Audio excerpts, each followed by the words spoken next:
Okay, if I can get your attention. All right, welcome to the third day of the class. Today we'll do some organizational stuff here at the top, and we'll do a lecture on cognitive biases, which will look like that. So the first thing I want to talk about is attendance stuff. We went through and we dropped people for non-attendance. There were like 20 or so people who had not attended yet, none of whom were here to give the warnings that we would drop them. We went ahead and dropped them. It's a postmodern paradox. Then we added 20 or so of you who had attended regularly and were seniors or sociology majors or whatever. We added you to the class, so you might want to recheck your enrollment. You're probably doing that all the time anyway, but that's the way to know if you've gotten into the class. We also are continuing to take attendance, so there are attendance sheets going around now, 5 of them. They may not be the most updated attendance sheets, like with respect to your position on the wait list and whatnot, so check thoroughly through them to find yourself and be sure you get on there. What we're going to do next is add people for, well, this is how I think we're going to do it. We're going to add people who came to 2 out of 3 classes and drop people who didn't come to at least 2 out of 3 classes. Does that make sense? Is this making sense? Okay, all right, so we're going to drop people. Again, the people who aren't here to hear this are going to get dropped, and then the people, those of you who've been attending regularly and are in good with the sociology priority system, you'll get into the class. Are there any questions about this? We're getting a lot of emails about, like, what are my chances of getting into the class? Please direct those to Nora, not me, and then Nora's going to tell you she doesn't know exactly. Yeah, but it'll save me the time of writing over and over nicely, or trying to be nice, like, I don't know. I wish I did know, and I want all of you to be able to take the class if you want to take the class, but I just don't know. So my guess is that on this next pass we'll probably wind up dropping maybe another 20 people, but it could be as few as 10, could be as many as 40. I just don't know. That's how many slots will open up, and then depending on where you are on the wait list and how you are with respect to the sociology department's priority system, that will determine if you get into the class. So again, a lot of it's out of my hands, and you now know as much as I know about it. So there's that. Again, about Nora. Nora's great. Nora, as you may remember, hasn't made a mistake in 4.5 years, which is really amazing. Think about how many mistakes you've made in that period of time. Think about it. Taking this class, showing up today, variety of mistakes. Okay, so Nora's great, and she's the head reader for the class. She's the person to email sort of detail-oriented questions. Essentially, everything you would want to ask about the class, you can send this to Nora. If you have something that is personal and you want to communicate with me instead of her, that would be great. Send it to me. Or, it's fun when you find things out in the world that are relevant to the class. I enjoy those emails because I'm a very dorky social psychologist. So if you have stuff like that, please send it to me. YouTube videos, whatever. I'll enjoy that. I had a YouTube video I was going to show you today, but I can't get Airbase access in here. Can anybody get Airbase access in here? Right? Why are you guys on Airbase? That was a trick. No, I'm just kidding. You can get it though? Yeah. Damn. Okay. All right. I'm going to try again on Thursday and show you that video. And you're going to be so disappointed about the video. You're going to think it was going to be really cool. Okay. And you're on, okay. Let's see, other organizational stuff. Oh yeah, also, Nora holds office hours at Strata, of all places. And so you can go to these office hours and you can learn, And I encourage that. I encourage learning here. So please go to Nora's office hours. She would enjoy meeting every one of you. I don't know if that's possible, but she genuinely would like to teach you. And one-on-one contact beats the heck out of this, right? I like this. I like teaching all of you. But it would be great if we could meet more of you, get to know you and stuff like that. No one understands you the way we do. So go to Strata, meet Nora, come to my office hours. We'll talk about social psychology. It'll be awesome. I look forward to it. Yes. Hey, how's it going? I'm Rob. Nice. See, this is good. This is already more personal. Yeah. This is. Oh, that was okay. You had a question too. Do I make appointments to meet with students if they can't make my office hours? Only if it's like a significant thing you have to talk about with respect to the class. Otherwise, I ask you to come to either my office hours or Nora's, or if it's totally impossible for you to make either of them, then we can talk about making a separate appointment. But the trouble is there's 500 of you. Yeah. So it's nice to meet you too. This has been great. This has been deep. I feel like we know each other. Okay. Yeah.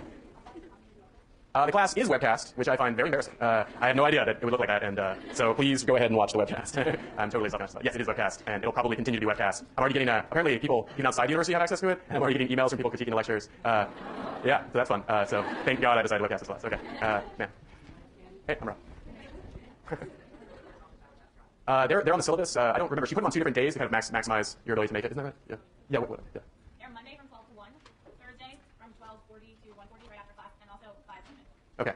So Nora's more available by appointment than I am. I'm teaching 3 classes this semester and organizing the department colloquium, and one of these classes has 500 people in it. So my time is a mess. It's a total mess. My life's a mess. Anyway, okay. Everybody's been asking about the Cialdini book, the 4th edition versus the 5th edition. I checked it out. There's no difference. This is a common thing you'll find with textbooks, right? They generate a new edition gratuitously for really no reason at all. They've done this to you again. I didn't want it to happen. I'm sorry. If you can get access to a used copy of the 4th edition, go for it. The chapters are all the same. 4th and 5th edition, identical chapters. 5th edition, it's newer. It looks better. I think the content is more or less identical. Hopefully Bob Cialdini doesn't watch this webcasted lecture and get mad at me for messing with him. Bob Cialdini, by the way, is a really cool guy. I had lunch with him last year.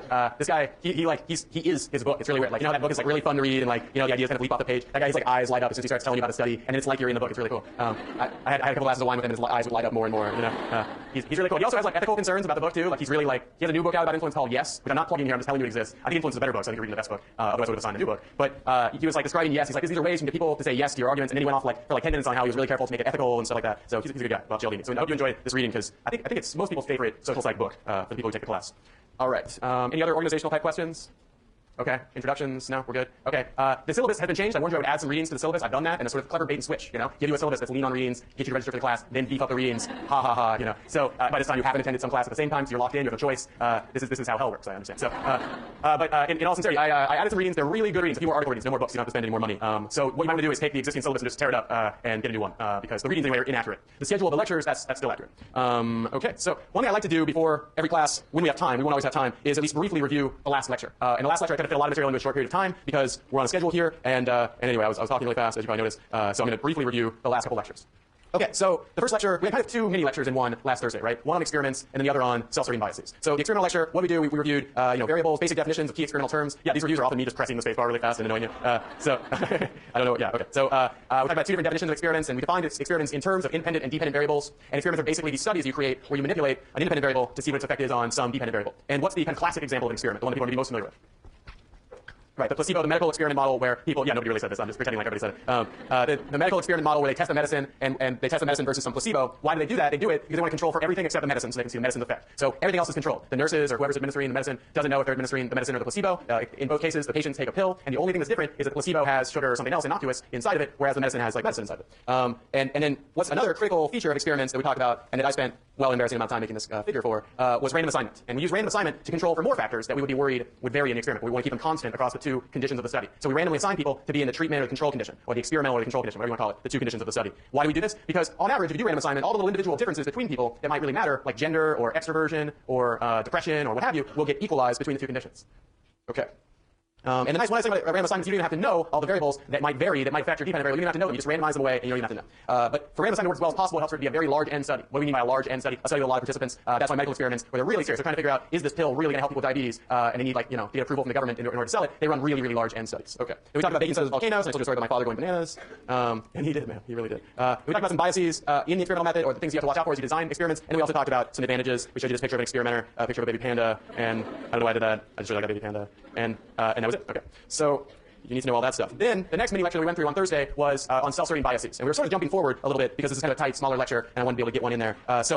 The key idea in the self-serving biases lecture is motivated reasoning, which is the tendency to come to conclusions that make you feel good. And if I was going to make a list of the 5 or 10 concepts and ideas from this class that I really want you to get in order to know social psychology well, in order to really master this class and have good kind of walking around knowledge of social psychology in your everyday life, this would be one of them. Motivated reasoning is an incredibly persistent phenomenon, and it's good to understand it, as well as it's the many diversity of examples in classes of motivated reasoning that we talked about. So we talked about how people handle evidence in a motivated way. What do we mean by motivated? They tend to handle evidence in a way that helps them come to the conclusions that they would prefer to come to. So if you're a Democrat, then you'll tend to pay more attention to evidence that makes Democrats look good. If you're a Republican, you'll pay attention to evidence that makes Republicans look good. And there's a ton of evidence for that, and even a neurological level. Motivated group affiliation. People tend to affiliate with their sports teams more when they win than when they lose. And that was a study done by Bob Cialdini actually in the 70s. Truly one of the great social psychology experiments of all time. Motivated recall. I told you about my friend who would always recall facts that seem to make him look good and make his arguments look good and mine look bad. Very irritating. Self-handicapping. Men do this more, which is interesting when it makes sense. The above average effect, the unskilled and unaware of the effect, the holier than now effect. I think you're reading Kruger and Dunning's Unskilled and Unaware of It paper for this week. I moved it up to this week because I have no idea why I had it 2 weeks after introducing the lecture to begin with. And the Unskilled and Unaware of It paper, which we'll be reading for this week, pay close attention to this paper. This was like a really, really famous paper. It's covered in Time and CNN. And Dave Dunning became very famous for doing this experiment because it's super, super cool. Okay. And then I showed you a bunch of quotes, including one from ICQ. Okay. So having done all that, let's talk more about cognitive biases, and let's talk about theories of attribution. Are any of you familiar with attribution theories from other social psychology classes you took? I always raise my hand because I obviously wrote the lecture, so I'm listening. Okay, cool. So attribution theories. Well, let's start with this. If we're going to talk about attributions, let's talk about the absence of cognitive biases. Let's talk about why people do research on cognitive biases to begin with. And the reason is a sort of history of science reason. In the 17th century, and continuing past that, there was the rise of the Enlightenment. And in particular, Descartes was a sort of critical figure in the kind of growing wave of academics that were doing philosophical work and reinvestigating old questions that the Greeks had talked about. And Descartes is the kind of figure that's most associated with standard models of rationality. Even though other Enlightenment figures after Descartes, or even really more central to the Enlightenment, are also associated with it, and maybe talk about it even more. But Descartes had this idea that human reasoning is and should be logical. That when we think, we look something like this machine, which is interesting because Descartes was an anatomist, and when he wasn't talking about mathematics and logical reasoning and how we're all very logical organisms, he would actually open organisms up and see that inside it's very messy and gross. And if you read Descartes, you'll find that 3 chapters after he says, "I think therefore I am," he's talking about what the spleen does. It's very, very disgusting. But it's very funny. It's a very interesting insight on the early years of science. The same people were anatomists as were logical philosophers or philosophers of logic. So Descartes had this idea that human reasoning should be logical, and that was part of the Enlightenment view of a clockwork universe. This idea that the universe worked according to logical principles, was consistent, and you could understand the laws of nature and of the individual deductively. That we could sort of say, "I think therefore I am," and then deduce things from there because the world was essentially logical. There's this big new idea. And if you're going to start academia, if you're going to start colleges, and you're going to start studying nature, what are you going to start with? You're maybe going to start with math, because math is really useful for engineering. They actually had pretty good math at this period of time. So in a way, they were just kind of trying to take math and extend it. But along the way, I think they screwed up psychology, right? The first take on psychology that the Enlightenment philosophers gave was one based on math and logical relations. So they gave this kind of excessively rational model of the individual that's turned out to be very sticky culturally in the century since then. So we find ourselves 300 years since Descartes still with the kind of default model of how people think, being that they think logically. And I think you'll find as this class goes on that this default model is woefully inadequate and far from the truth. It may be a useful default model, and then we can talk about departures from it, but we do not think logically and rationally. So what are characteristics of rational thought? Okay, they're pretty much what you would think they would be. That we are sort of cold, logical, deliberate. We think consciously. We come to conclusions that are logically defensible and reasonable. Now, this model of rationality as the way that individuals think is still very popular in the discipline of economics, where it's still the sort of standard model. And they get a lot out of it. I'm not dissing economics. They get a lot out of it because it's simple, they can state it in like a few propositions, and they can do a bunch with it. So in economics, not only do they assume that individuals think rationally, logically, mathematically, but they also assume that individuals are selfish, goal-directed, and utility maximizing, as in they make decisions to make themselves feel as better as possible at any point in time. Now, that's just the economics add-on. Most definitions of rationality don't necessarily involve selfishness or utility maximization. So I'm just throwing that out there so you know how the economists do it. They do it a little bit different. Okay, so that's the big question, right? Is did Descartes get it right? Were we done there? Is psychology, social psychology over in the 17th century? Is it the case that we think logically, deductively, rationally? Sometimes, but usually not. And cognitive biases, what we've been lecturing on starting on Thursday, and we'll continue to lecture on this week and in the week after, are the exceptions to rationality. These are the cases where rationality, that simple theory of rationality just won't do it. Assuming that people are rational, logical, and mathematical is inadequate for explaining human behavior and human thought. And that's a guiding principle of this class. Okay, which brings us to social cognition and attributions, the social psychology contribution to this debate over human rationality and how we think. Okay, so what is social cognition? It is the study of the ways in which we process, store, and remember information about people. So social psychologists, I think I told you before, they like to study how people interact. They like to study groups interacting. They like to study how groups affect people, how people affect groups. And that makes sense, right? They're social psychologists, right? But I think I also told you that one of the dirty secrets of social psychology, and there are many, one of the dirty secrets is that the social psychologists also just study how you think. And you'll find over the course of the semester that, especially when we get to the authenticity part of the class, where it gets really cognitive, that we're not even studying people interacting with people anymore. We're pretty much just studying how people think. So social cognition is an area which we say is the study of the ways in which we process, store, and remember information about people, because that sounds social, right? It's about people, right? But in actuality, it's sometimes just the study of how we process, store, and remember information. Okay, and in this area of research called social cognition, we tend to study exceptions to rationality a lot. And in some ways, that's sort of the template for what gets you published, okay? Like, if you were to submit a paper to a social psychology journal, if I was to submit a paper to a social psychology journal showing that people think rationally, logically, act in their self-interest in situations, I would not just be rejected, they would send a man to my house to kill me. That's how it would work. Because they would be like, you're not a social psychologist, you're a fool, you're a philistine. Because that's not what we do. In social psychology, in the area of social cognition, we study when that isn't true. And it's kind of ironic, because they're sort of saying that when you're not rational, that's interesting and counterintuitive and a contribution to knowledge, but because they publish that all the time, it's almost a case that showing results where people are rational and logical would be surprising and counterintuitive, but anyway, don't get started. Okay. So in this area of research, we often talk a lot about heuristics and biases. And heuristics and biases is just sort of a catch-all for the real way we think, or the way that psychologists and social psychologists are saying is the real way we think. So heuristics are not, heuristics and biases are very different from this sort of logical, calculated way that the economists and the philosophers have said that we think. Heuristics are sort of simple action rules that you follow in situations. Heuristics, very simple guiding principles that you activate, they guide your behavior. Not complex mathematical, logically related calculations, simple action rules. And if you look at people in everyday life, you see often people are following really simple rules for action, heuristics. Biases are sort of errors in the way we think. I'll give you a definition of that in a second. Okay. So again, this is a branch of social psychology. This seems weird. This is just about how people think and how they form beliefs about the world. It's not that much about how they interact with each other. But yes, this is a branch of social psychology. And yes, in this class, we are going to indulge in just doing individual level stuff, just how people think and behave and act. And of course, it's extremely relevant to social stuff. If you don't understand how people act, you can't understand how people interact with one another. But we're going to study it for its own sake as well, because the human mind's interesting, and where your behaviors and attitudes come from, independent of social factors, is interesting. Or at least I hope you think so. I do. Okay. So that's social cognition. So what are attributions?